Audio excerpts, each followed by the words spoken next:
नमस्ते, प्रणाम, जय माता दी। आप देख रहे हैं देश की सच्चाई तक न्यूज़ और हमें आप सबके छोटे भाई प्रेम कुमार प्रेमी।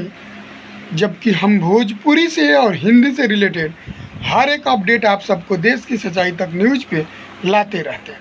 जी, आपको बता दें कि अगर मेरे देश की सच्चाई तक चैनल को सब्सक्राइब नहीं किए हैं तो सब्सक्राइब कर लीजिए और बेल आइकन दबा दीजिए ताकि हर एक नोटिफिकेशन सबसे पहले आप तक पहुँचे और आप मेरा वीडियो को देख सकें। जी हाँ, वीडियो को लास्ट तक देखिएगा और वीडियो को स्किप मत कीजिएगा, वीडियो को ज़्यादा से ज़्यादा शेयर कीजिएगा। काहे कि आज बात करने वाले हैं भोजपुरी के बहुत बड़े दिग्गज स्टार खेसारी लाल यादव जी के बारे में। जी हाँ, वहीं खेसारी लाल यादव जी के बारे में आज बात करने वाले हैं जो भोजपुरी के कलम मसीहा बना के रखे। जी हाँ, फिलहाल में उनका एक ऐसा विवाद चल रहा है, भोजपुरी से 2-4-5 गाना को डिलीट कर दिया गया है स्ट्राइक करके। वहीं गाना को लेकर के आपको बता दें कि भोजपुरी के देवी गीत का एक बहुत बड़ा बवाल गीत प्रियंका सिंह और खेसारी लाल यादव जी के साथ में एक ऐसा गाना आया है जो आपको सुन के पूरा बवाल मच जाएगा।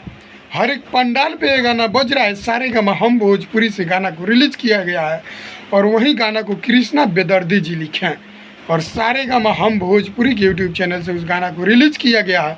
दुआरी अइलिए माई प्रियंका सिंह और खेसारी लाल यादव जी का डुएट सॉन्ग भोजपुरी देवी गीत का सबसे बड़ा ब्लास्ट गाना दुआरी अइलिए माई।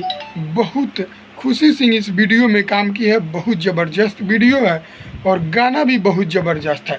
दुआरी अइलिए माई कहे कि गाना सुन के आपका दिल गदगद हो जाएगा और इस गाना को हर एक पंडाल पे बजाया जा रहा है। आप लोग अगर नहीं बजाए हैं तो इस गाना को पंडाल, हर एक दुर्गा पूजा के पंडाल पे इस गाना को जरूर बजाइए। दुआरी अइलिए माई कहे कि गाना बहुत ज़बरदस्त है। वीडियो बहुत अलग तरीक़ा से शूट किया गया है और सारेगामा हम भोजपुरी के यूट्यूब चैनल से गाना को रिलीज़ किया गया है। फिर से आप लोग सुन लीजिए, सारेगामा हम भोजपुरी के यूट्यूब चैनल से रिलीज़ किया गया है कि कृष्णा बेदर्दी जी इस गाना को लिखे हैं, खेसारी लाल यादव और प्रियंका सिंह जी इस गाना को गाए हैं। बहुत ज़बरदस्त गाना है, आप लोग गाना को ज़रूर सुनिए, ज़्यादा से ज़्यादा प्यार दीजिए, ज़्यादा से ज़्यादा गाना को सुनिए कि ताकि ये गाना बहुत जल्द ट्रेंडिंग में है। तो मिलते हैं फिर से आप लोग को अगला अपडेट में। आप लोग बने रहिए मेरे देश की सच्चाई तक न्यूज़ के साथ। हमें आप सबके छोटे भाई प्रेम कुमार प्रेमी। जय हिंद, जय भोजपुरी।